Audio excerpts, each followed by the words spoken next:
76 start करते हैं जी कि FAR1 का बातें बंद कर दें भैया यार, ये AC बंद कर दें, बहुत शोर मचा रहा है। ऑफ का बटन दबा दें बस, वो चल रहा है ठीक है बस, जज़ाकल्लाह। अच्छा जी, MCQs होमवर्क में थे, एक बार फिर दोबारा दोगे। चलो, और क्वेश्चंस कौन कौन से दो होमवर्क में थे नए क्वेश्चंस? पास पेपर 16 था और IS 8 का पास पेपर 1 पास क्वेश्चन लिमिटेड था। अटेम्प्ट किए, बहुत मसले आए। पास पेपर 1 पास क्वेश्चन लिमिटेड में कितने मसाइल आए? कोई मसला नहीं आया। ये IS 8 का सवाल है, हो गया था। अच्छा ठीक है, करवा लेते हैं, डिस्कस कर लेता हूँ। अच्छा, उसके बाद 16 को भी डिस्कस कर लेता हूँ। ये बेटा बातें नहीं प्लीज़ यार, बस कर दो। यानी आज क्लास के अंदर हम इंशाअल्लाह, अभी तो MCQ डिस्कस कर रहे हैं ना, इन्हें नहीं जानते जी। मैं IAS 8 के MCQ डिस्कस करता हूँ, उसके बाद IAS 7 के भी देखते हैं कर लेते हैं या नहीं। उसके बाद पास पेपर 1 POL IAS 8 का, ये भी डिस्कस कर लेता हूँ। पास पेपर नंबर 16 BPL IAS 7 का भी डिस्कस कर लेता हूँ। ये क्लास वर्क के अंदर करते हैं हम इंशाल्लाह, ठीक है, जितना हो सका। ओके, और MCQ भाई बैठ जाया करो यार, ये कैमरे के आगे खड़े होकर तुम लोग सेटिंग करने लग जाते हो, मत बैठा करो इस सीट पे अगर लेट आना होता है तो। अच्छा जी सुने, MCQ अटेम्प्ट किए, IAS 8 के सारे कर लिए, मैं ये सारे डिस्कस करना चाहूँगा, ठीक है, 1 बाय 1 क्विकली कर लेते हैं, ठीक है। MCQ नंबर 1 तो मैंने कल अक्सर डिस्कस कर लिया था कि नहीं किया था? मदम सही आ रही है।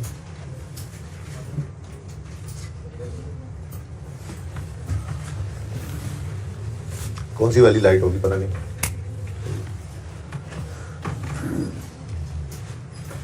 चलें शुरू करते हैं। बात हुई थी जी, which two of the following situations would not require a prior year adjustment.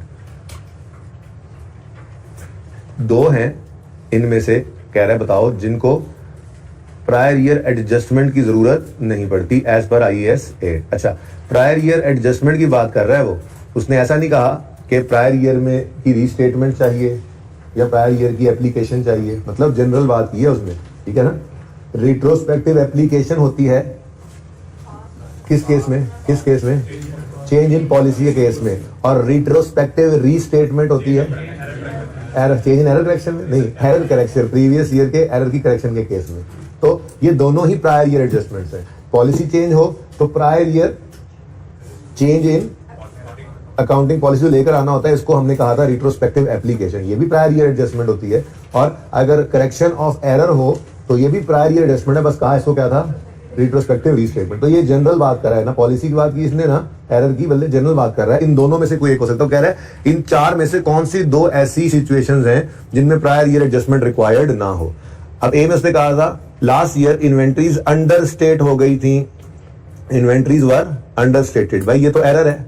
और आगे वो कह रहा है मटेरियल अमाउंट भी है। अच्छा, ये सवाल के अंदर अगर ना भी बताए ना तो आपने खुद से मटेरियलिटी डिटरमिन नहीं करने बैठ जाना। आपको तो बैलेंस शीट, इनकम स्टेटमेंट वगैरह गिवन नहीं है ना, आप ऑडिट कर रहे हैं, आपको सारी बातों का पता नहीं होता कि आप खुद से मटेरियलिटी डिटरमिन करें। आप कहें नहीं फिर ये मटेरियल छोड़ दें।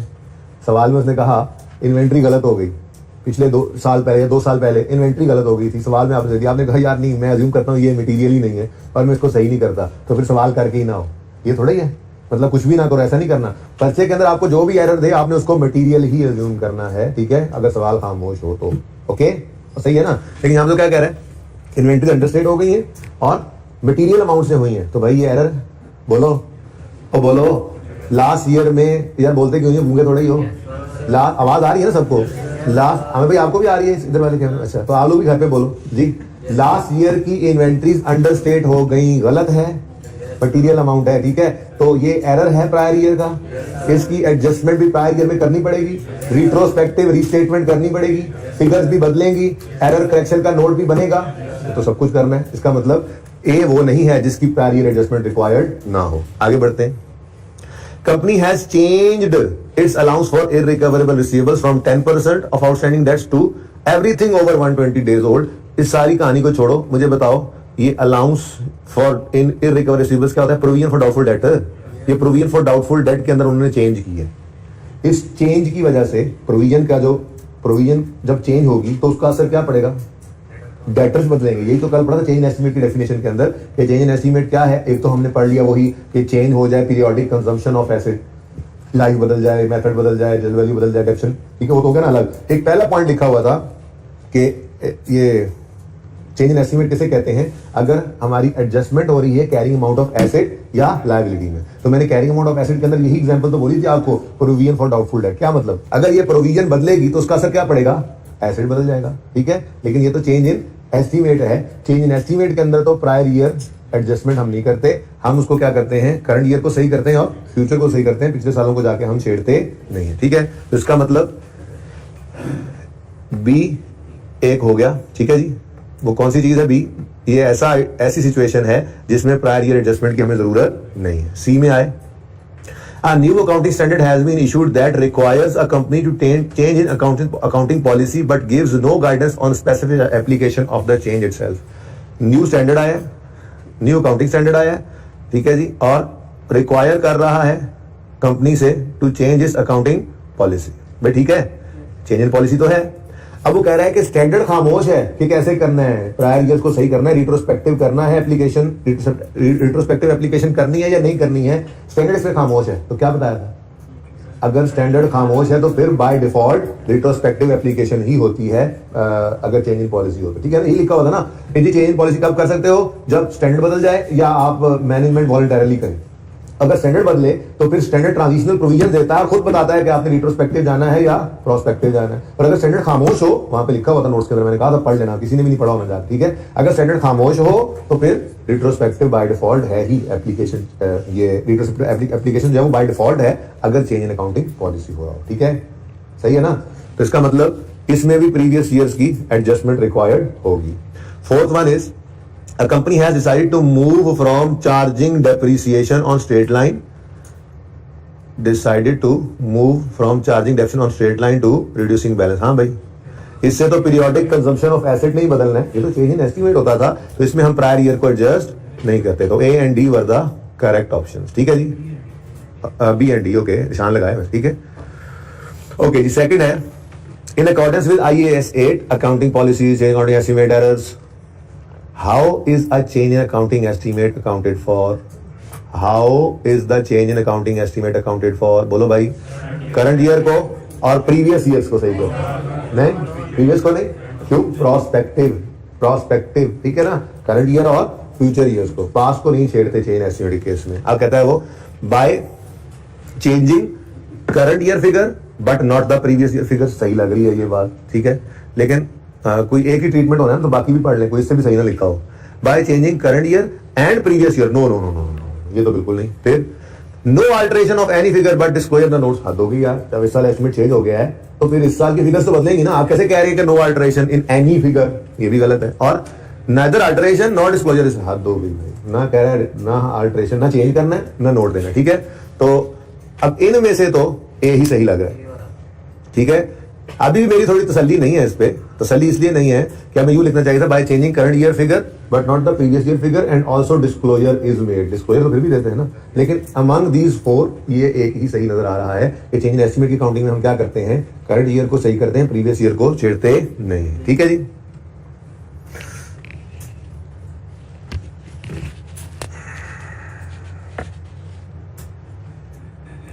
तो अगर ये रीजन देना चाहें हम, सोल्यूशन है ना, आपको नजर आएगा, आप सोल्यूशन तो ओपन करें ना, आपको सोल्यूशन देखी होंगे घर पे, जैसे आप इसका सोल्यूशन है MCQ 2 का सोल्यूशन ओपन करें।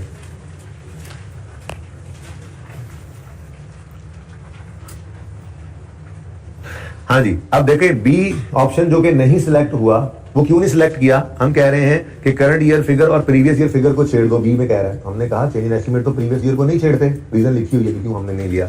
नेक्स्ट है कोई अल्टरेशन नहीं है, डिस्क्लोजर दिया है, तो ऐसी बात नहीं है भाई, ठीक है। हमने अल्टरेशन करनी होती है, ये कैसे कह दिया आपने, चेंज इन एस्टिमेट है तो अल्टरेशन नहीं करनी, इसलिए ये भी गलत है। और तीसरे में कहता है अल्टरेशन भी नहीं है, डिस्क्लोजर भी नहीं है, तो यार कैसे हो सकता है, ठीक है ना। तो ऐसे ही बस वापस आ जाए, MCQs के सॉल्यूशंस के अंदर आपको रीजंस भी मिलेंगी अगर आप किसी में परेशान हो तो, होपफुली, ठीक है। वैसे कितने बच्चों ने ये सारे MCQs अटेम्प्ट कर लिए, IAS 8 के सारे ही हो गए थे, कोई मसला तो नहीं आया, अच्छा चलते हैं, जल्दी जल्दी देखते हैं। अकॉर्डिंग टू IAS 8, अच्छा ये बड़ा मसला है इन MCQs के अंदर। एक तो स्टैंडर्ड का नाम इतना लंबा है, तो स्टैंडर्ड का नाम जो है ना यहाँ पे आपके लिए ब्रैकेट्स में कर दिया, इन्वर्टेड कॉमास में कर दिया गया, ठीक है ना। पर्चे में अगर इस तरह से ना हो इन्वर्टेड कॉमास में तो डाल देना इन्वर्टेड कॉमास में, वरना इतना लंबा नाम पढ़ते पढ़ते ना आप वो असल सवाल मिक्स हो जाता है आपसे, ठीक है ना। तो इसलिए ये काम कर लेना आपने, आप बस यूं पढ़ लिया करो। इन अकॉर्डिंग टू IAS 8, अगली ब्रैकेट छोड़ोगे, ठीक है। How should a material error in previous financial reporting period B accounted for in current period. तो भाई ये तो हमें पता ही है, हम रिट्रोस्पेक्टिवली इसको सही करते हैं, रिट्रोस्पेक्टिव रीस्टेटमेंट कहते हैं इसको। अब पढ़ के देखते हैं। By making an adjustment in financial statements of current period through statement of profit और loss and disclosing the nature of error in note. मुझे तो ये गलत लग रहा है भाई। क्यों गलत है? देखो अगर प्रीवियस ईयर का एरर है तो आप उसको क्या करंट ईयर के प्रॉफिट लॉस में सही करते हैं? नहीं। अगर तो आप पिछले साल को भी बना रहे हैं तो आप उस पिछले साल की फिगर को सही करके ऊपर रीस्टेटेड लिख देते थे, याद है। और अगर उससे भी पिछले साल की गलती है तो आप ओपनिंग रिटेन्ड अर्निंग को सही कर लेते थे। करंट ईयर के अंदर तो आप प्रीवियस ईयर के एरर को सही नहीं करते। ये तो गलती पे गलती हो गई। मिसाल के तौर पे आपको जी 2 साल पहले एक रिपेयर थी, गलती से एसेट बना दी। अब आप उस साल में जाके वो जो एंट्रीज हम ओपन करते थे सवाल को पैरों में खड़ा करने के लिए, ठीक है, उस साल के अंदर एंट्री करते थे, और अगर वो साल हमारे प्रेजेंटेशन में आता था तो हम उसको रीस्टेटेड लफ्ज लिखकर चेंज करते थे उसी साल के अंदर। और अगर उससे भी पहले का साल है तो ओपनिंग को रीस्टेट कर देते थे, लेकिन करंट ईयर के अंदर तो नहीं लिखते थे। ये तो गलती पे गलती हो गई कि 3 साल पहले एक एक्सपेंस रिकॉर्ड करना था, एसेट बन गया, आपने उसको उस फिगर को सही करने की बजाय इस साल के अंदर उसको एक्सपेंस बना लिया। तो फिर तो वो 2-3 साल पुराना साल गलत हो गया और एक ये साल भी गलत हो गया। तो भाई ये तो नहीं करते हम, ठीक है ना। तो बिल्कुल गलत बात है। हम करंट पीरियड के statement of profit and loss में प्रायर ईयर एरर को एडजस्ट नहीं करते, हम इसको एडजस्ट नहीं करते, ठीक है। और सही है ना। अच्छा तो ये तो ना हुआ। फिर आगे कहता है how should material error in previous be accounted for in current period. Second कहता है by making an adjustment in financial statements of the current period as a movement in reserves and disclosing the nature of error in note. अच्छा जी,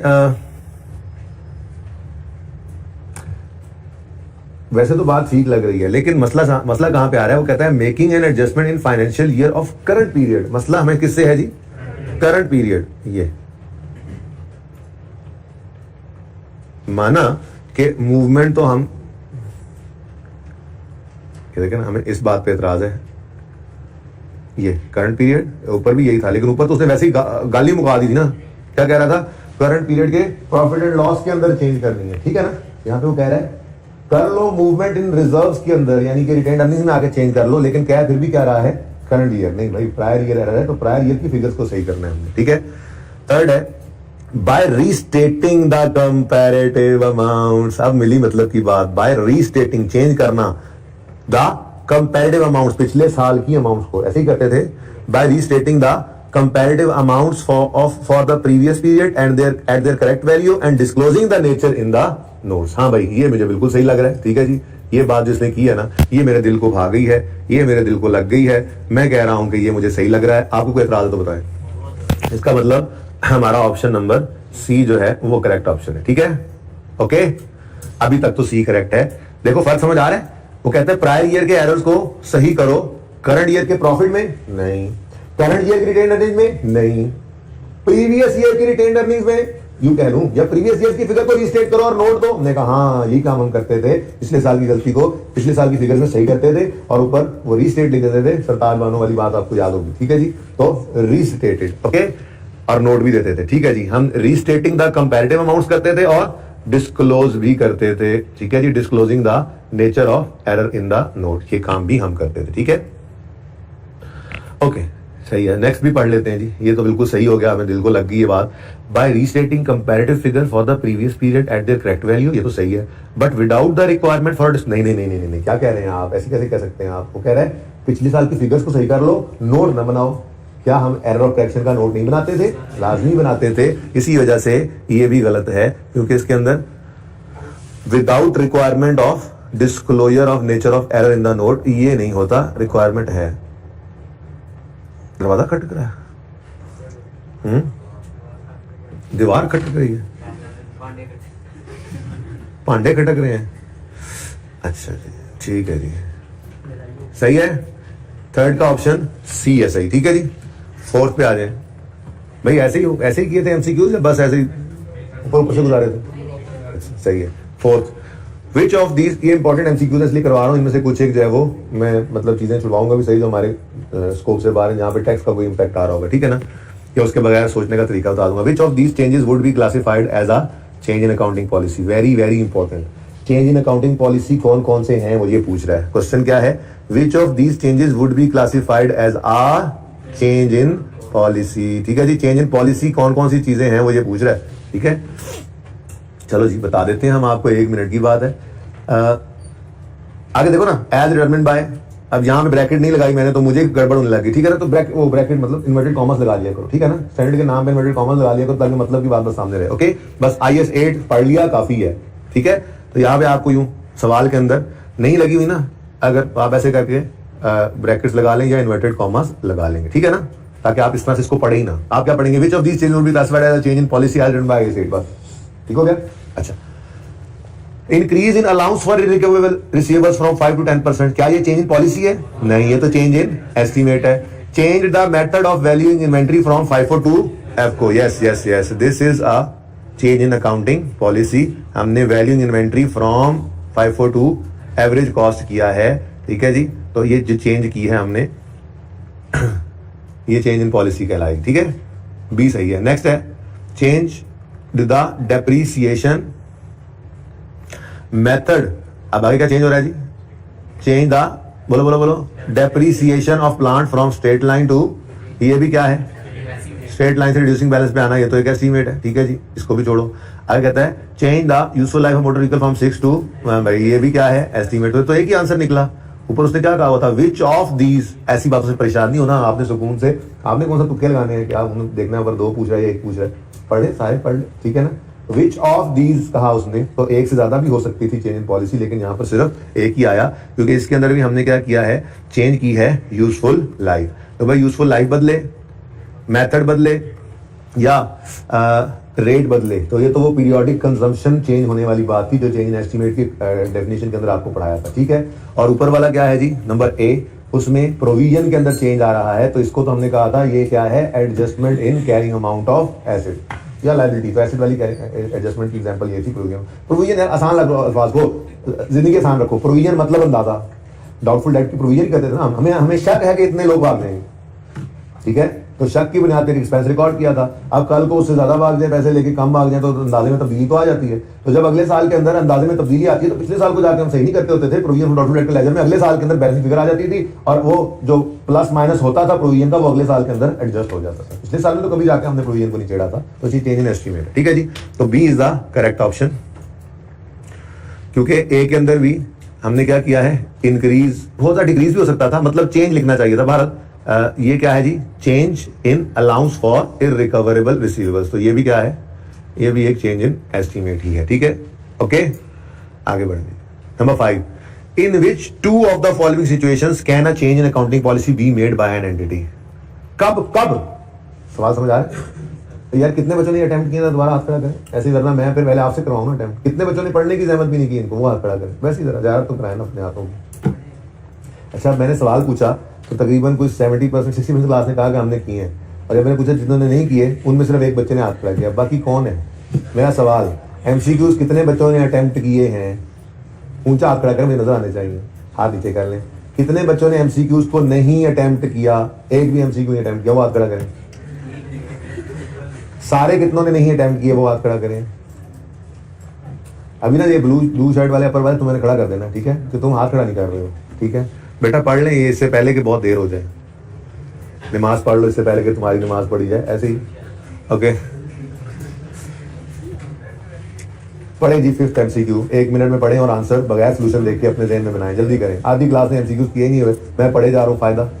जल्दी करें जी, 1 minute है, और कोई जवाब मुझे ना दे प्लीज।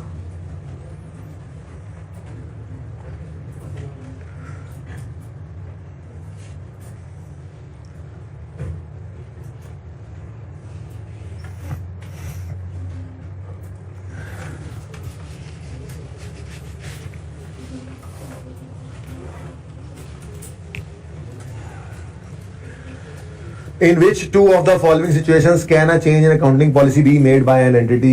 कब कब कर सकते हैं भाई? हमने पढ़ा था पहले सफे के ऊपर ही, अगर स्टैंडर्ड बदल जाए अगर मैनेजमेंट ये चाहे कि बेटर प्रेजेंटेशन मिलेगी यूजर को, इसके अलावा कोई जो है ना वो आपका मकसद जो है ना वो बात मकसद नहीं होना चाहिए, ठीक है। नेक मकसद के तौर पे मैनेजमेंट ये समझती है कि यूजर को अच्छी इंफॉर्मेशन मिलेगी तो बदल लो, वैसे नहीं। अच्छा, अब which two of the following can a change accounting policy be made by entity? Number one, if the change is required by an IFRS, yes, बिल्कुल, ये तो बिल्कुल ठीक है, क्योंकि ये क्या है जी, रिक्वायरमेंट है IFRS की। ये तो मैंडेटरी होता है ना, ये वॉलंटरी नहीं होता। स्टैंडर्ड बदल गया, उसने कहा ये बदलो तो बदलना पड़ेगा। स्टैंडर्ड बताएगा बदलना कैसे, लेकिन बदलना पड़ेगा। जैसे पुराने लोग लाइफो यूज करते थे, स्टैंडर्ड ने कहा लाइफो खत्म हो गया, चलो अब आपको नहीं हम तो लाइफो यूज करेंगे, ऐसे नहीं हो सकता। स्टैंडर्ड बदल गया, आपको पॉलिसी बदलनी पड़ेगी और ये मैंडेटरी है, ये चेंज इन पॉलिसी ही है, ठीक है, पॉलिसी चेंज करनी पड़ेगी। अच्छा, बी में कहता है if the entity thinks that a new accounting policy would be easier to report यानी कि आप आसान काम कर ले चाहे वो गलत हो, आप पॉलिसी को बदल रहे हैं, आसान है यार, इससे फायदा होगा तो नुकसान, यूजर को समझ कुछ नहीं आनी, हमें आसानी हो जाएगी। क्या मतलब यार, आप फिर पॉलिसी बदल लोगे? तो इसलिए पॉलिसी नहीं बदल सकती मैनेजमेंट वॉलंटरली कि जी हमें आसान लग रहा है हम ऐसे कर लें। बदलने की सिर्फ एक ही सूरत बताई थी मैनेजमेंट के लिए, वॉलंटरी है। वॉलंटरली कब बदल सकती है मैनेजमेंट? जब मैनेजमेंट ये डेमोन्स्ट्रेट कर सके कि जी ये बदलने से, चेंज इन पॉलिसी करने से यूजर को ज्यादा अच्छी तरीके से इंफॉर्मेशन प्रेजेंट होगी, तब आप चेंज इन पॉलिसी कर सकते हैं, ठीक है ना। तो ये नहीं भाई they think that new accounting policy would be easier to report, ये क्या बदतमीजी हुई, खबरदार ऐसी कोई बात नहीं करनी। अच्छा जी, उसके बाद if a new accounting policy, ऊपर से बढ़ गया है ना, ऊपर से बढ़ गया, which of the following can a change in accounting policy be made by an entity if a new accounting policy would show more favorable results? चाहे गलत हो, प्रॉफिट्स गलत बता दें। वो जी असल में ना हम फाइफो से एफको से फाइफो पे इसलिए जा रहे हैं, महंगाई बड़ी आजकल, राइजिंग प्राइसेस का दौर है, इन्फ्लेशनरी इकॉनमी है, तो हर अगली हमारी परचेज पिछली से महंगी होती है, तो हम first in first out use कर रहे हैं। तो सबसे रिसेंट वाले जो यूनिट्स होंगे हमारे, वही क्लोजिंग स्टॉक में पड़े होंगे, वो सबसे महंगे होंगे।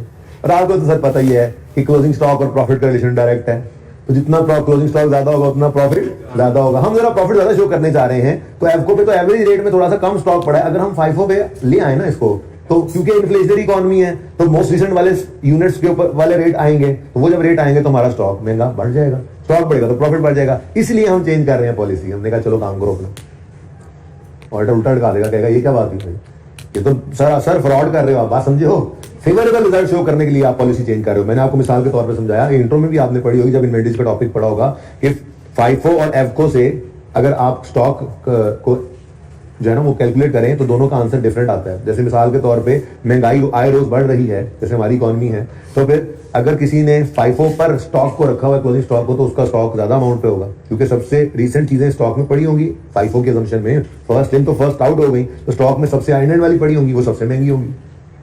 जबकि एवरेज के अंदर हम पिछले यूनिट्स की एवरेज भी ले लेते हैं, जो सस्ते थे, सस्ते और महंगे को मिलाकर एक दरमियाना सा रेट आता है। अब अगर आप प्रॉफिट बढ़ाना चाह रहे हैं, तो किसी ने मशवरा दिया यार स्टॉक बढ़ा लो, आपने कहा अच्छा कैसे बढ़ा लो, ने कहा यार पॉलिसी बदल लो, एफको से चले जाओ फाइफो पे, तो आपके स्टॉक बढ़ जाएंगे, क्लोजिंग स्टॉक बढ़ेगा तो प्रॉफिट भी बढ़ जाएगा। स्टैंडर्ड ने कहा नहीं, आप इसलिए नहीं कर सकते चेंज इन पॉलिसी कि आपको फेवरेबल रिजल्ट्स चाहिए, ठीक है।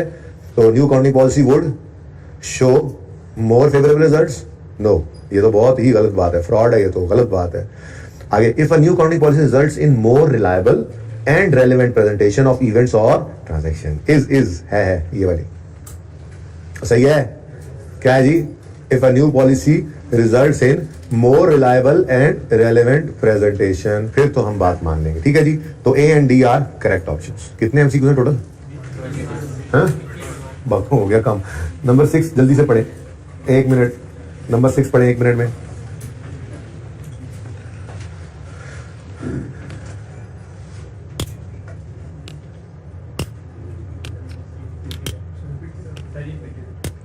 Which one of टाउ, अच्छा रिपीटेड है, कौन सा वाला? ना बताओ यार, क्या मतलब यार, तुम बड़े अजीब आदमी हो, तुमने ना बता के क्या कमाल कर लेना। कहता ना बताओ यार, हद होगी, पढ़ के मैंने देख ही लेना था। कौन सा था वैसे ये? नहीं रिपीटेड नहीं है, इसमें चेंज है थोड़ा सा, ऑप्शन चेंज है। Which one of the following would be treated under IAS 8 as a change in accounting policy? देखो मैंने ऐसे ही पढ़ा बगैर इन्वर्टेड कॉमर्स पे, ठीक है ना, वरना वो बंदा ना सवाल भूल के फिर वो नाम पढ़ता रहेगा, इतना लंबा नाम है स्टैंडर्ड का, वो सवाल भूल जाता है कि पूछा क्या रहा उसने, इसीलिए इन्वर्टेड कॉमर्स में डाला हुआ है, बस IAS 8 पढ़ लो। क्या कह रहा है जी, कौन कौन सी चीजें जो है वो चेंज इन अकाउंटिंग ट्रीटेड, इतनी सी बात बस काम की, treated as a change in accounting policy. हाँ भाई, पहला change in valuation from FCO to FIFO, yes this is a change in accounting policy, ठीक है जी, नंबर ए करेक्ट ऑप्शन है। उसके बाद depreciation method from straight line to reducing, नहीं ये तो वो जो आपको एग्जांपल्स नहीं दी थी बताई थी उसको पढ़ा रहा था मैं, चेंज इन एस्टीमेट के अंदर नोट्स के अंदर एग्जांपल्स थी, तो मैंने कहा था ये एक जैसे बिल्कुल आपको लग रहे हैं ना, ये डिफरेंट एमसीक्यूज से एज इट इज उनके आंसर उठाए गए हैं चेंज इन पॉलिसी वाले, वो यही वाले एमसीक्यूज में से उठकर एग्जांपल वहां गई है, ठीक है ना, कि चेंज इन एस्टीमेट क्या है, लाइफ बदल दो, उसमें रेजल वैल्यू बदल गई, इस तरह की, तो यहीं से एग्जांपल्स उठ के गई हुई थी वहां पे। बहरहाल बी जो है उसमें तो मेथड ऑफ रिडक्शन बदल रहा है, स्ट्रेट लाइन से रिड्यूसिंग बैलेंस पे, ये तो चेंज इन पॉलिसी नहीं है, तो चेंज इन एस्टीमेट है। फिर adoption of revaluation model of for non current previously held at cost, हाँ जी जी ये भी चेंज इन पॉलिसी है ना, बोलो।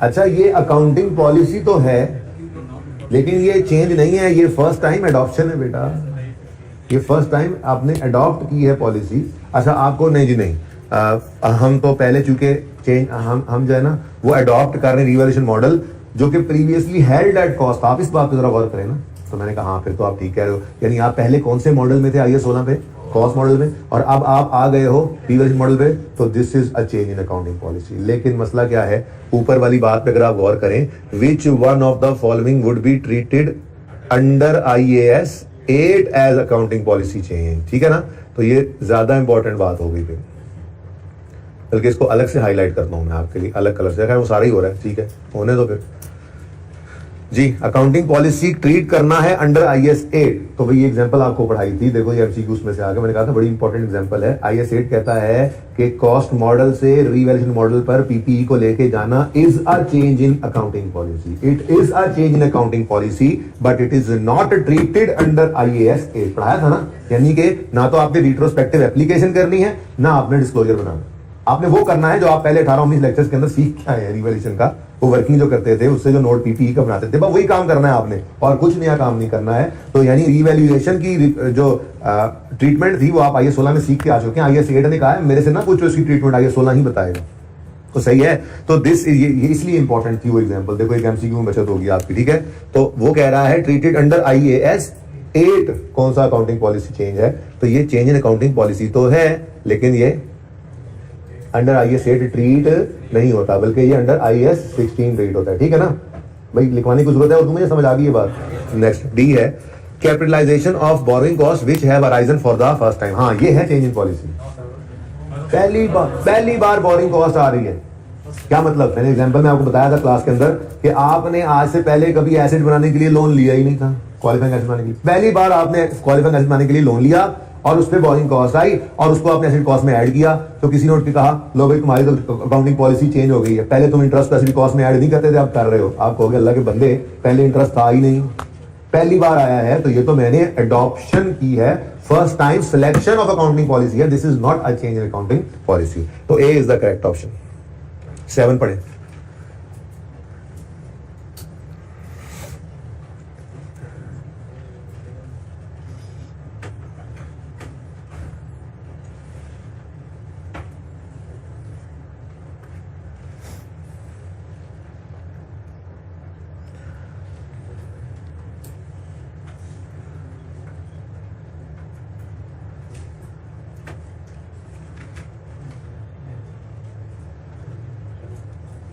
मे भी कल नया टॉपिक ना शुरू हो लेकिन परसों तो हो ही जाएगा, मुझे नजर ही नहीं आ रहा कुछ इनके अंदर की जान। टेस्ट कैसा हुआ था, जालिब इंडस्ट्रीज वाला सवाल कैसा लगा, आसान था, मेरे को तो वो मुश्किल ही थी, इससे ज्यादा तो है नहीं, एक पास पेपर का सवाल आप कर चुके हैं, हाँ फिर कुछ अब आगे असेसमेंट में या मॉक में कभी कुछ से मुश्किल करने की कोशिश कर लेंगे। मतलब इंपेयरमेंट भी आपने देख ली IAS 7 के सवालों के अंदर, इन्वेस्टमेंट प्रॉपर्टी को भी आपने देख लिया, गवर्नमेंट ग्रांट को शायद आप मिस कर रहे हो, वो किसी सवाल के अंदर डाल लेंगे और क्या हो सकता है। IAS 23 भी गालिबन अभी मिस हुआ है, वो कोशिश करके मिक्स कर लेंगे, बाकी तो आपने देख लिए हैं सवाल। इंपेयरमेंट भी आ गया था एक सवाल के अंदर, उसका ट्रीटमेंट देख लिया था ना हमने। उसके बाद इन्वेस्टमेंट प्रॉपर्टी आ रहा है, कॉस्ट मॉडल वाला भी देखा था हमने ड्रम वाले सवाल में गालिबन, और फिर वो कल परसों जो सवाल डायरेक्ट मेथड वाला किया था उसमें फेयर वैल्यू मॉडल से इन्वेस्टमेंट प्रॉपर्टी को देख लिया था। फिर ये जाले वाले सवाल के अंदर मैंने डिविडेंड वगैरह थोड़े से ज्यादा डाल दिए थे, ग्रेचुइटी को डाल दिया था, इस तरह की चीजें थी इसके अंदर, ठीक है। तो बस यही मुमकिन है, अब इससे ज्यादा कुछ नहीं मुमकिन, ठीक है। उम्मीद है पास हो जाओगे अगर सवाल कैश फ्लो के सवाल के अंदर, ठीक है ना। बाहर फिर भी एक आध सवाल और भी अभी आपको मिलेगा जिसको आप फिर प्रैक्टिस करके आएंगे तो हम उसको डिस्कस कर लेंगे, ठीक है ना। लेकिन अभी आज और कल का दिन ये पेंडेंसीज रिमूव करनी है, अगर हो जाएंगी तो अगला टॉपिक शुरू करेंगे, नहीं तो इनको साफ सुथरा करके ही आगे लेंगे, ठीक है ना। दोनों ही बड़े इंपॉर्टेंट टॉपिक्स हैं। बेसिकली हमने वो 5 का बंच जो मैंने कहा था 35-40 नंबर की वेटेज रखता है, वो पूरा करने के बाद हमने पढ़ा ही क्या अभी तक, करेक्शन ऑफ एरर पढ़ा बस, IAS 1 पढ़ा बस, IAS 8 पढ़ा बस, IAS 7 पढ़ा बस, सिर्फ 4 ही तो टॉपिक्स पढ़े हमने, ठीक है। वो 5 के बाद सिर्फ 4 ही तो पढ़े हैं, ठीक है। तो ये चारों का बंच भी अच्छा खासा वेटेज रखने वाला है। इसमें IAS 1 और IAS 8 ना बिल्कुल एक जैसे ही हो गए, और करेक्शन है तो यूज होना है, इन सब में भी हो जाएगा, आगे भी होता रहेगा, ठीक है। तो वो करेक्शन ऑफ एरर तो एक स्टैंडर्ड कौन सा बन गया। अच्छा, करेक्शन ऑफ एरर में नलतर वाला सवाल रहता है ना, वो पास पेपर 17, वो मैंने इंट्रो प्लस R1 वालों को करवा दिया है और उनके साथ डिस्कस भी कर लिया है। तो मैं वही वाला लेक्चर आप लोगों के साथ शेयर कर दूंगा, ठीक है। फिजिकल वालों के लिए मैं वो YouTube पे अपलोड, बल्कि सबके लिए YouTube पे अपलोड कर देता हूँ वो वाला लेक्चर, आपको भी लिंक भेजूंगा, या ऐसा कर लूंगा ऑनलाइन वाले बच्चों के लिए वो पोर्टल पे अपलोड कर दूंगा, आप लोगों के लिए YouTube पे शेयर कर दूंगा। लेकिन उससे पहले आप सब मुझे वो सवाल करके अपने तौर पे एक बार दिखाएंगे तो, ठीक है ना। तो आज के पास पेपर के आज के होमवर्क के अंदर मैं वो ऐड कर रहा हूँ, ठीक है। मैंने कहा कहीं भूल, मेरे दिल में आया ना कि कौन कौन सी चीज आप भूल गए हैं। जैसे मुझे लगा IAS 1 की स्टेटमेंट इक्विटी भूल रहे थे, तो पोल वाला सवाल मिल गया, आपने स्टेटमेंट इक्विटी भी बना ली, IAS 8 की रिवीजन भी हो गई। अब एकदम से मुझे ख्याल आया कहीं करेक्शन ऑफ एरर ना भूल गए हो, तो करेक्शन ऑफ एरर के अंदर एक सवाल था पास पेपर 17 नलतर एस्टैब्लिशमेंट। इसके अंदर भाई गलत बैलेंस शीट बनी हुई थी, आपने सही वाली बैलेंस शीट बनानी थी, तो ये आप बनाए, कल चेक करवाए मुझे, तो इंशाल्लाह कल अपलोड कर दूंगा। अगर कल नहीं सारी क्लास चेक करवाएगी तो इसका सोल्यूशन, वो लेक्चर जो इसकी डिस्कशन वाला है वो अपलोड नहीं करूंगा, वो फिर जब तक आप नहीं करोगे तब तक सारी क्लास मुझे ये सवाल करके दिखाएगी, फिर मैं वो लेक्चर अपलोड कर दूंगा। सोल्यूशन के अंदर ओरिजिनल रॉन्ग एंट्रीज नहीं हुई, लेकिन जो हैंडआउट आपको मैं प्रोवाइड करूंगा उस लेक्चर के साथ ही उसमें ओरिजिनल रॉन्ग भी एंट्रीज हुई होंगी, आप जस्ट उसको, बल्कि वो सवाल के अंदर भी आपको नजर आ रही होगी, लेकिन वो लेक्चर तो तब आपको मिलेगा ना जब ये सवाल आप करेंगे। तो ये होमवर्क इस तरह से मैं मिक्स करता है तो परेशान तो नहीं होते। इससे ज्यादा अच्छा होता है ये, कैसा लगता है हमने सभी पढ़ा, अभी पढ़ रहे हैं, सारा कुछ ही चल रहा है, हाँ अभी करेक्शन ऑफ एरर भूला नहीं है ना, ऐसे ही लगता है कि वो इतना अर्सा हो गया करेक्शन ऑफ एरर पढ़े हुए, हम तो भूल गए, तो भूलने नहीं देता इंशाल्लाह कोई चीज आपको, ये सवाल कीजिएगा, ओके। अच्छा जी, सेवंथ ही करना था ना। Which of the following items उधर आइटम्स इज अ चेंज, चलो which of the following items is a change in accounting policy under IAS 8, फिर वही सवाल आ गया जी, चलो कोई बात नहीं, देखते हैं। Classifying commission earned as revenue in statement profit और लॉस हैविंग प्रीवियसली, बिल्कुल एग्जांपल्स के अंदर एज इट इज ये एग्जांपल पड़ी थी, याद है आपको, मैंने कहा था कि वो मिल की एग्जांपल दी थी कि हमारी पहले स्पिनिंग मिल थी, फिर वो बंद हो गई, तो अब हम कमीशन पर ही धागा लोगों का बनाया हुआ बेच रहे हैं, तो पहले कमीशन इनकम हमारी अदर इनकम थी, अब मेन इनकम बन गई, एग्जाम्पल बताया था, ठीक है। This is a change in accounting policy. फिर switching to purchasing plant using leases from a previously policy of purchasing plant of for cash, ये क्या है जी, पॉलिसी चेंज नहीं है। फर्स्ट एग्जांपल बोल रहे हो, नहीं बेटा, नहीं, वो कह रहा है जी पहले हम प्लांट खरीदा करते थे, अब हम लीज पे लेते हैं। मेरा सवाल, क्या आपको कोई स्टैंडर्ड ऐसा भी नजर आता है जिसने ऑप्शन दे रखा है कि आप एसेट को खरीद कर इस्तेमाल करें या एसेट को लीज पे इस्तेमाल करें? जो कोई एक पॉलिसी आप सिलेक्ट करेंगे, आपकी अकाउंटिंग पॉलिसी होगी। और भाई हाँ, स्टैंडर्ड कौन होता है हमें ये बात बताने वाला है कि हम कहाँ से एसेट लेके आए?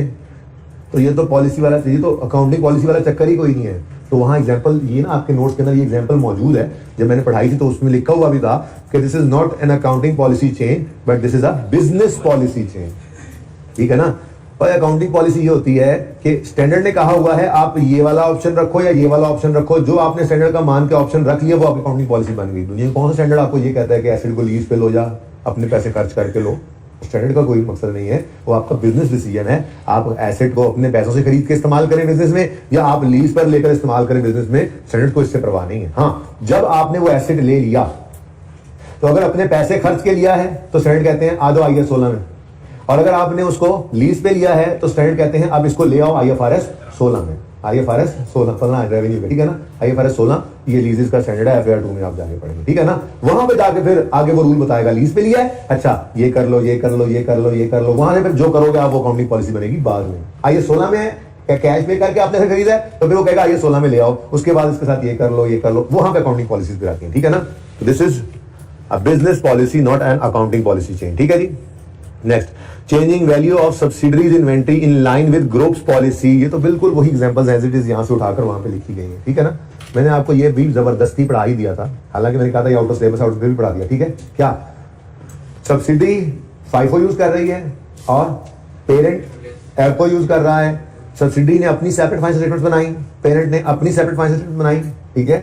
और फिर सब्सिडरी ने अपनी फाइनेंशियल स्टेटमेंट्स को भिजवा दिया पेरेंट के अकाउंटेंट के पास, और वो कंसोलिडेट करने लगा जब दोनों फाइनेंशियल स्टेटमेंट्स को, तो एक में फाइफो यूज हो रहा था, दूसरे में FO.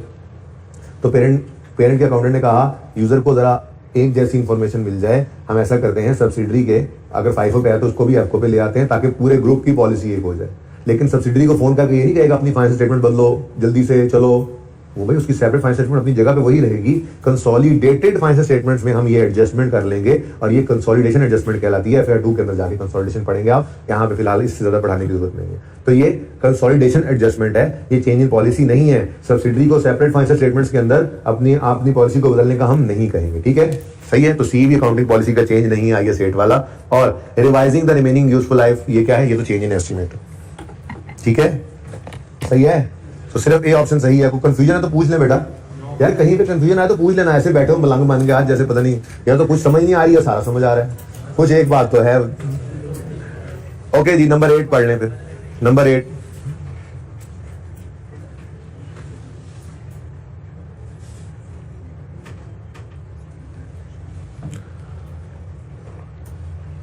Oh Tom and Jerry आ गया।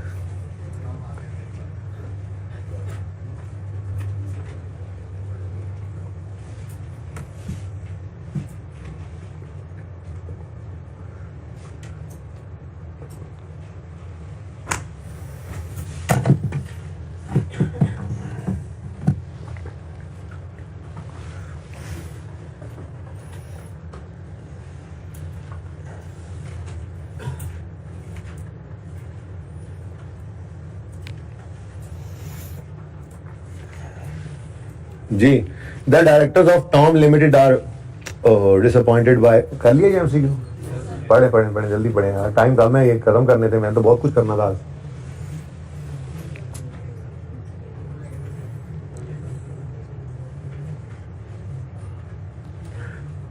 सोचता तो मैं बहुत कुछ हूँ कि ये करवा दूंगा वो करवा दूंगा, लेकिन आप लोग स्लो ही बढ़े।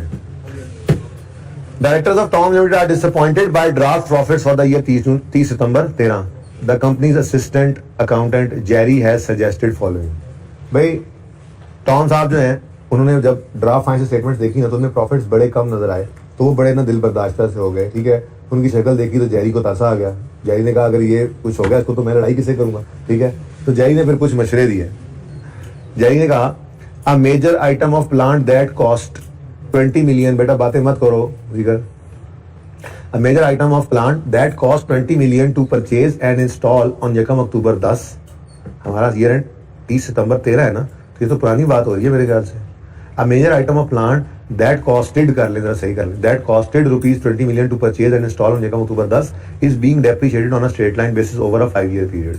On यकम अक्टूबर 12, अब ये हमारे साल का पहला दिन है, ऐसे ही है। The production manager believed that plant was likely to last 8 years in total, that is from date of its purchase. अब पहले क्या था जी, 5 साल जिंदगी एस्टीमेट लगाई गई थी। देखो ना हम इस वक्त खड़े कौन से साल में हैं, वो साल जो यकम अक्टूबर 12 को शुरू होकर 30 सितंबर 13 पर खत्म हो रहा है, ऐसा ही है। अब ये को पुरानी बात है, यकम अक्टूबर 11 यकम अक्टूबर 10 कहाँ खरीदा था हमने, यहाँ कहीं हमने एसिड खरीदा था, ठीक है जी, 20 मिलियन का, और 5 साल स्ट्रेट लाइन के बेसिस पर वो डेप्रिशिएट होता आया, ठीक है जी। अब 20 मिलियन का तो था, तो 5 डेप्रिशिएट हो गया होगा 2 साल में, ऐसे, ठीक है।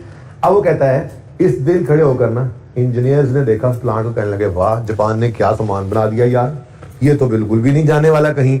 अब मजीद या टोटल 8 साल, हाँ। अब वो कह रहे हैं, यहाँ पे खड़े कह रहे हैं जी अब अभी और 6 साल चलेगा। आपको लग रहा है जी 3 साल चलेगा, नहीं अभी 6 साल, नहीं इन टोटल कितना अभी और चलना है, 8 साल।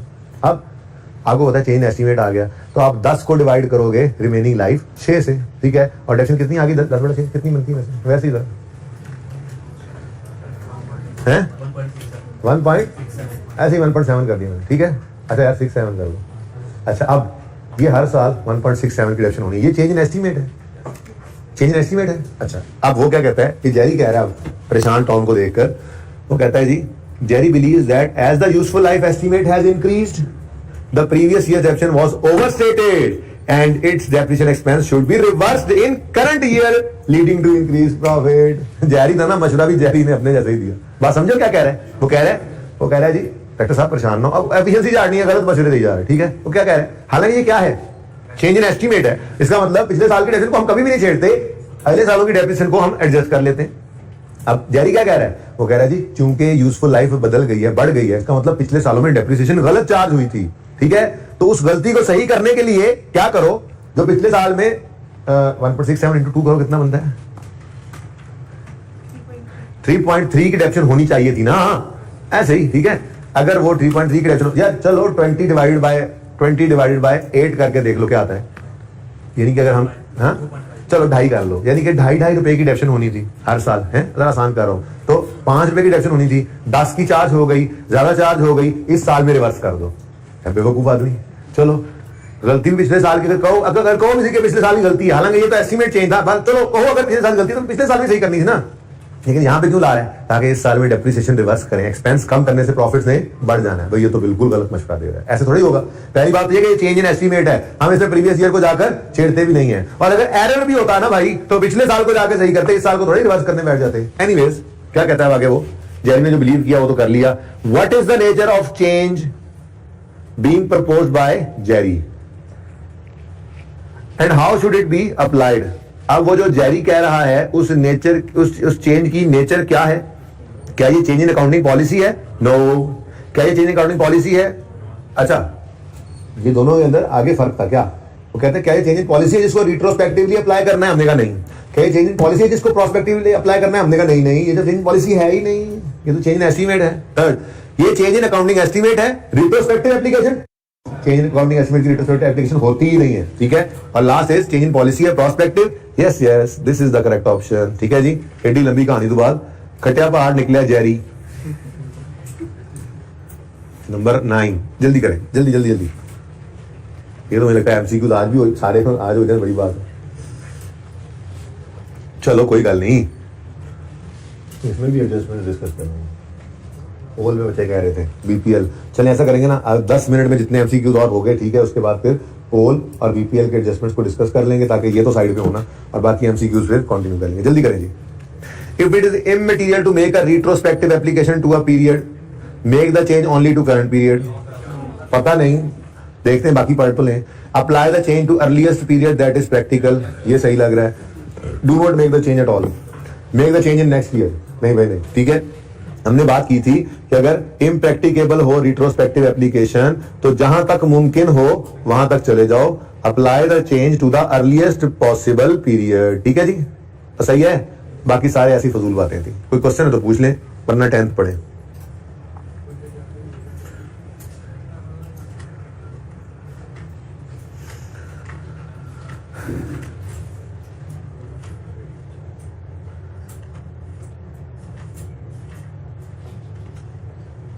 ये इंपॉर्टेंट एमसीक्यू है.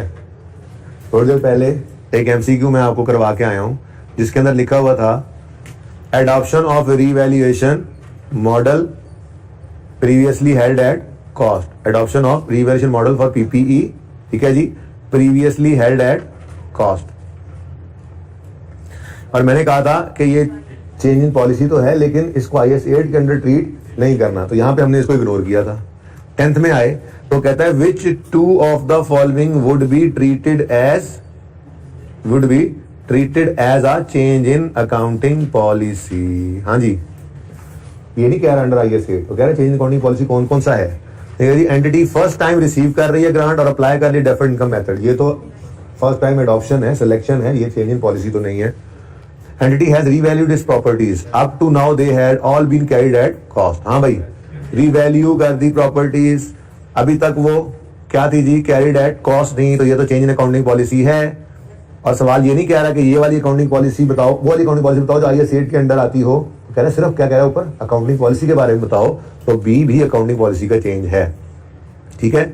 C, entity has reclassified development cost from other operating expense to cost of sale. अच्छा, अभी आपके सिलेबस में बात तो नहीं है, ठीक है, लेकिन अब क्या कर सकते हैं, ये लिखा हुआ है एमसीक्यू के अंदर.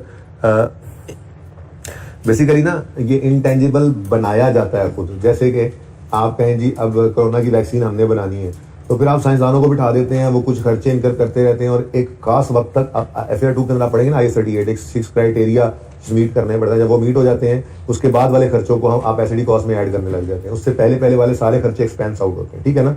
तो वो एक्सपेंस आउट होने वाले अरसे की बात को कह रहा है कि जी पहले हम उस एक्सपेंस होने वाले खर्चे को ऑपरेटिंग एक्सपेंस में डालते थे, लेकिन फिर किसी ने हमें बताया यार तुम ये जो बना रहे हो वैक्सीन, तुम्हारी तो दवाइयों की कंपनी है, कल को तुमने इसको वैक्सीन को इस्तेमाल करना है, इस फार्मूला को इस्तेमाल करके वैक्सीन बना के बेचनी है, तुम्हारा तो काम ही यही है।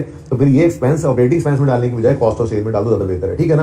तो किसी ने जो मशवरा दिया तो ये तो मिलता जुलता तो है ना भाई। मैंने माना IS38 मैंने नहीं पढ़ाना, ना ही ये आपसे पूछ सकते हैं, लेकिन चलो MCQ में अगर पढ़ा हुआ है तो ये मिलता जुलता तो उसी एग्जाम्पल के साथ है ना, जो मैंने आपको बताई थी कि अदर इनकम में कमीशन इनकम था, अब वो रेवेन्यू बन गया। तो इसको हमने क्या कहा था, ये चेंज इन पॉलिसी है।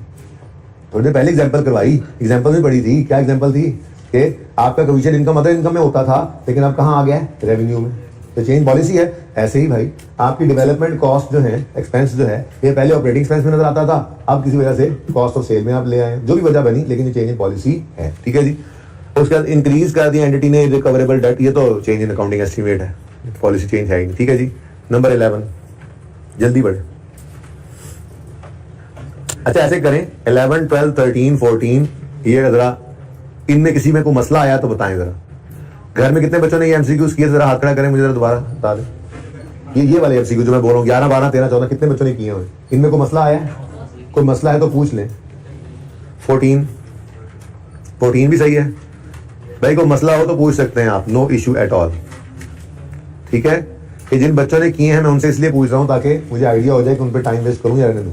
मेरे अंदाजे के मुताबिक वो आसान MCQs हैं, कोई मसला है तो बता दें, बोले।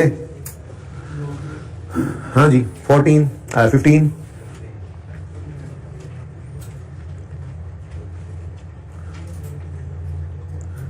कितने बच्चों ने अटेम्प्ट किया था?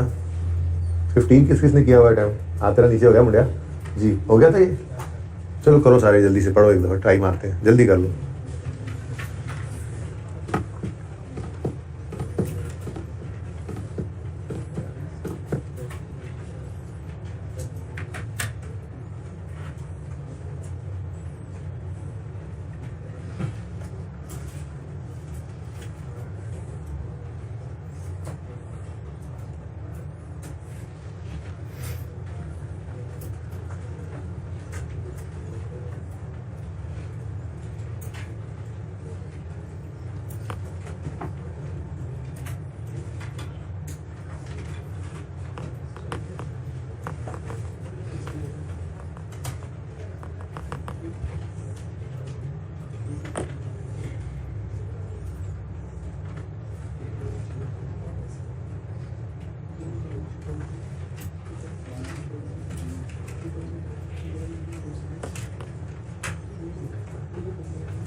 अच्छा बच्चों, करवाने वाला तो 17 ही है बहरहाल जी। 15 में क्या है, डायरेक्टर ऑफ टाउन फिर डिसअपॉइंट हो गए, फिर डिसअपॉइंट हो गए। ओहो, जेरी बिलीव कर रहा है वही वाली बात। अच्छा वो कहते हैं adjusting for change of useful life correctly what will be carrying amount of plant at 30 September 13। ओ वाह जी वाह, ये तो काम हो जाना है अपना, हमारे पास तो हुआ पड़ा काम। भाई कितने का खरीदा था हमने एसिड जब बनाया था? 20 का। 20 में से 10 तो माइनस हो चुका था और यहाँ पे कितना पड़ा हुआ था? 10। अब रिमेनिंग लाइफ डिवाइड बाय 4, 5 साल थी। चलो 4 कर लो यार, ठीक है। मतलब वो शायद पिछले साल में 5 थी, पिछले में भी 4 ही थी। चले फिर कोई बात नहीं, खैर समझ तो आ गई आपको। अच्छा अगर 5 साल जिंदगी और 20 कॉस्ट है तो हर साल डेप्शन स्ट्रेट लाइन के हिसाब से 4 आनी थी। तो पिछले 2 साल में 4 की डेप्शन माइनस हो चुकी थी, तो फिर 8 डेप्शन हो गया था। यहाँ पे कितना पड़ा था? 12। अब जब चेंज इन एस्टीमेट आ गया तो हमने WDV at the date of change को, इसी साल में चेंज आया ना, डिवाइड करना था रिमेनिंग लाइफ में जो कि 6 है। तो क्या आंसर आया? एग्जैक्ट 2। अब ये 2 एंड सो ऑन, ठीक है। अब पहले जो मामला चल रहा था, अगर आपको याद हो तो हम कहते थे 4 4 4 4 और 4, ये जिंदगी अज्यूम की हुई थी ना हमने। तो बोलो 5 साल जिंदगी अज्यूम की थी ना, 2 साल गुजर गए थे, तो ये पुराना मामला चल रहा था। लेकिन जब चेंज एस्टीमेट आया हमने कहा नहीं जी अब तो ये डेप्रिसिएशन नहीं है रेलेवेंट, अब तो 2 2 2 2 2 6 7, ठीक है ना। अच्छा, अब वो पूछ क्या रहा है, ये तो मैंने देखा ही नहीं। कहता है adjusting for change of useful life correctly what will be carrying amount of plant at 30 September 13, तो 10 रुपए आंसर है, यही है। चेक कर लो जाके सोल्यूशन में।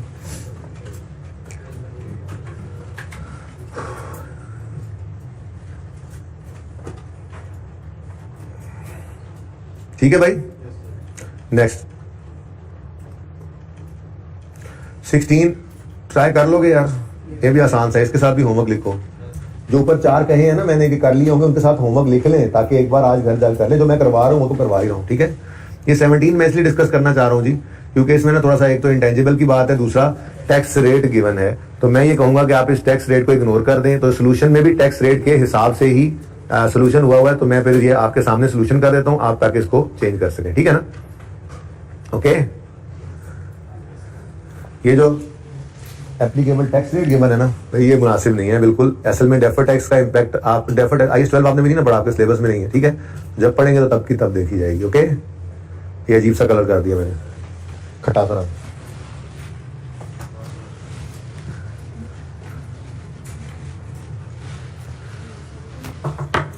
वो मार्कर्स लाया था ना बच्चा, इधर छुपा गया।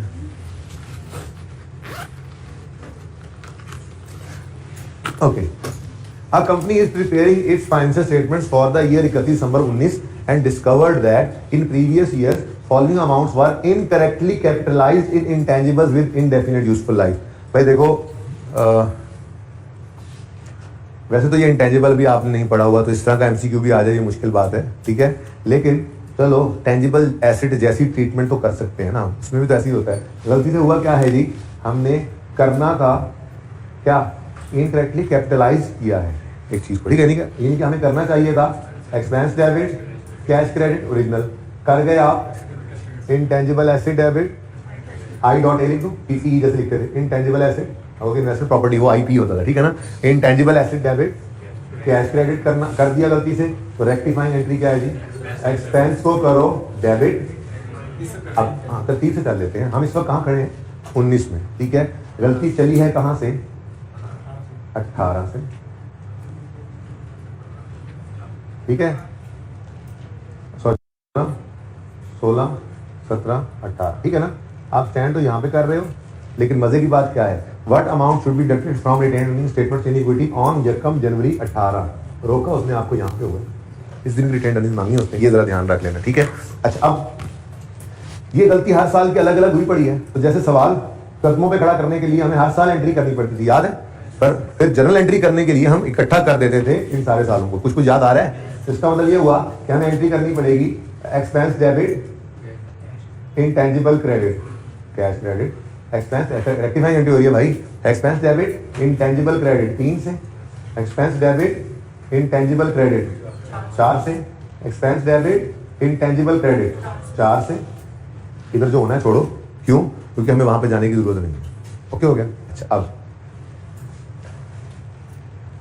ये सारे साल हम खड़े यहाँ पे होते थे 18 में, तो मैं एंट्री करवाता था, मैं कहता था इनको क्या कर दो कंबाइन, इनको क्या कर दो कंबाइन, कंसोलिडेटेड एंट्री करो, ठीक है। और करते क्या थे उसके अंदर, हम कहते थे जी हम 15 16 17 की एंट्री 18 में खड़े होकर कर रहे हैं, तो इन सबको कंबाइन करते थे। मैंने आपको कहा था कि एसेट्स को ऐड कर लो, तो इंटेंजिबल एसेट 3 + 4 + 4 कितना 11 से क्रेडिट कर दो, और दूसरा इम्पैक्ट किधर फेंक दो, रिटेन अर्निंग्स में 11 से, ठीक है। यहाँ तक बात होगी क्लियर। अब उसके बाद अगली एंट्री हुआ करती है टैक्स की, लेकिन टैक्स आपने क्या कर दिया, अब वो कह रहा है what amount should be deducted from retained earnings in statement of change in equity on यकम जनवरी 18 फॉर करेक्शन ऑफ एरर। उसका आंसर है 11। क्या हो रहा है, ये डेबिट ही हो रहा है रिटेन्ड अर्निंग्स में से, बात समझ गए, ठीक है। अच्छा, इसको क्यों इग्नोर कर दिया, क्योंकि उसने यकम जनवरी 18 पर हमसे पूछा था। अगर वो यकम जनवरी 31 दिसंबर 18 में पूछ रहा होता हमसे, तो फिर हम इसको भी, लेकिन ये वाली एंट्री एज इट इज आ जाती है, वो रिटेन्ड अर्निंग नहीं होती, कॉपी पेस्ट याद आ रहा है, कॉपी पेस्ट, ठीक है। अब अगर इसके सोल्यूशन पे आए,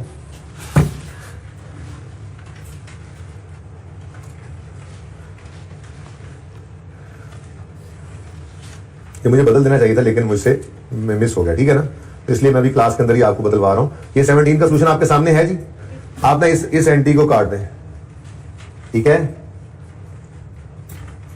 बात समझ आई, ये एंट्री आपने क्या कर दी, काट दी, ठीक है। चले ये दूसरी एंट्री जो है DTL डेफर्ड टैक्स लायबिलिटी, ठीक है ना, ये आपके सिलेबस में नहीं है ना, ठीक है, IAS 12 आपने पढ़ा हुआ, इसलिए ये एंट्री आपने काट दी, ठीक हो गया। अब आपका आंसर क्या बच गया, 11 से रिटेन्ड अर्निंग्स डेबिट और 11 से इंटेंजिबल क्रेडिट, ठीक हो गया। तो सही है, तो मसला तो नहीं है, ठीक है। अच्छा अगली बात, जेनो में क्या आ रहा होगा, जब एसेट को इम्पैक्ट पड़ता होता था तो डेप्रिसिएशन को भी तो इम्पैक्ट पड़ता था, जिसकी डेफिनेट का नाम अमोर्टाइजेशन है, वो क्यों नहीं कर रहे। तो भाई वो आपके सिलेबस से बाहर की जो कि बात है, आपको पता नहीं है इस बात का कि ऐसे इंटेंजिबल्स जिनकी इंडेफिनिट यूजफुल लाइफ हो, हम उनको अमोर्टाइज कर ही नहीं सकते। खुद सोचो ना, इंटेंजिबल की लाइफ कितनी है जी, पता नहीं, इनफिनिट नहीं कह रहे, इनडेफिनिट है, 5 साल है नहीं पता नहीं, 3 साल है नहीं पता नहीं है, 2 साल है पता नहीं है जी। तो एक चीज की लाइफ पता ही नहीं है, उसको डेप्रिशिएट आप नहीं कर सकते। तो आप IAS 38 में इंशाल्लाह FR 2 में जाकर पढ़ेंगे कि ऐसे इंटेंजिबल जिनकी लाइफ इनडेफिनिट हो, अमोर्टाइज तो वो हो नहीं सकते, फिर उनको हर साल इंपेयरमेंट टेस्ट से गुजारना पड़ता है। इंपेयरमेंट आपको आती है IAS 36 में, आपने पढ़ी हुई है। FR 2 में जब आप क्लास पढ़ने जाएंगे ना, तो पहले दिन IAS 38 अगर शुरू होगा तो उससे पहले थोड़ी सी IAS 36 की इंपेयरमेंट की रिवीजन होगी, आप लोगों की वहां पर उस्ताद करवाएंगे, क्योंकि वही इंपेयरमेंट है जो आप यहाँ पढ़ के जा रहे हैं। बात समझ आई है। बहरहाल ये आपके लिए समझना जरूरी नहीं थी बात, लेकिन चलो खैर मैंने बता दी, ठीक है।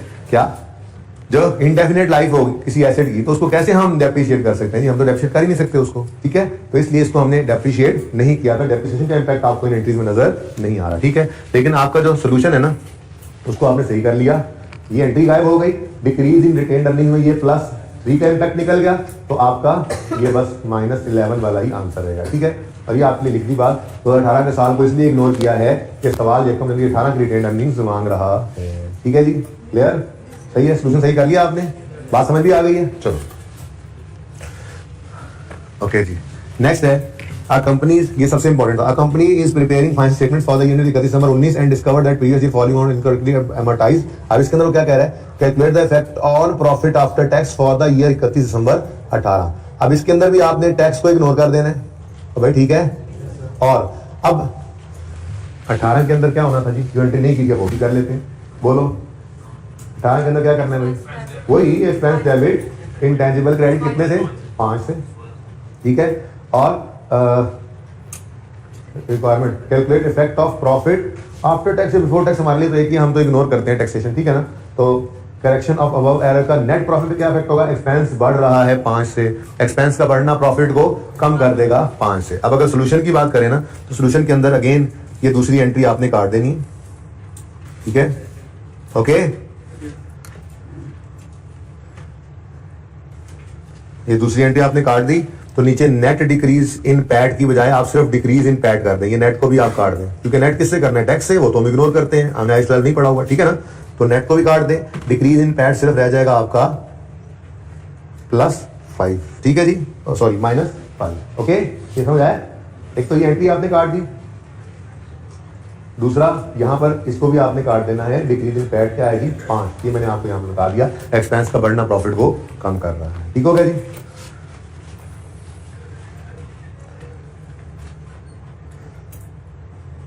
ओके जी, 19 होमवर्क में कर लेंगे आप, क्योंकि ये 19 पता है क्या है, ये 19 ना लाइक मोहानी है। आपको याद होगा कि हमने मोहानी वाले सवाल के अंदर FIFO से अर्गो किया था स्टॉक को, तो मैंने कहा था इफेक्ट ऑन प्रॉफिट की वर्किंग बना लेना, क्लोजिंग स्टॉक बढ़ा तो प्रॉफिट बढ़ा, याद आ रहा है। कुछ ऐसी ही कहानी है, वो कहता है जी कि most of the entities competitors value their inventory using एफको whereas entity uses FIFO, ठीक है। फिर इन्होंने सोचा होगा कि हमने एफको पे जाना है, तो दोनों के बता दिए डिफरेंट स्टॉक की वैल्यूज क्या हैं, और रिक्वायरमेंट चेक करो, what will be the effect of change on profits for the year, निकाल लोगे, ठीक है। होमवर्क हो गया 19, 20 होमवर्क कर लें, 21 भी आसान है, हो जाएगा, यानी करने वाला MCQ सिर्फ 19 ही है, ठीक है जी। और माजरत के साथ इंशाल्लाह ये अब कल डिस्कस होंगे, आज नहीं हो सके। IAS 8 के MCQs मैंने सारे करवा दिए हैं। अब होमवर्क के अंदर आपने जो IAS 8 की कौन कौन से MCQs होमवर्क में दिए, जल्दी से बता दो। 9, 10, 11, 12 कौन से थे वो,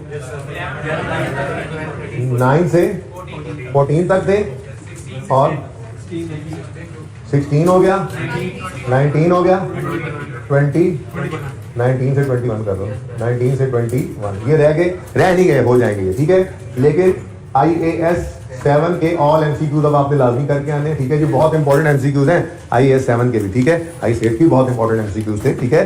तो होमवर्क के अंदर कोई मैं नया सवाल नहीं रख रहा, क्योंकि अभी तक मैंने पोल और बीपीएल को डिस्कस नहीं किया। कल इनको डिस्कस करूंगा इंशाल्लाह, फिर आपको नया होमवर्क दे दूंगा।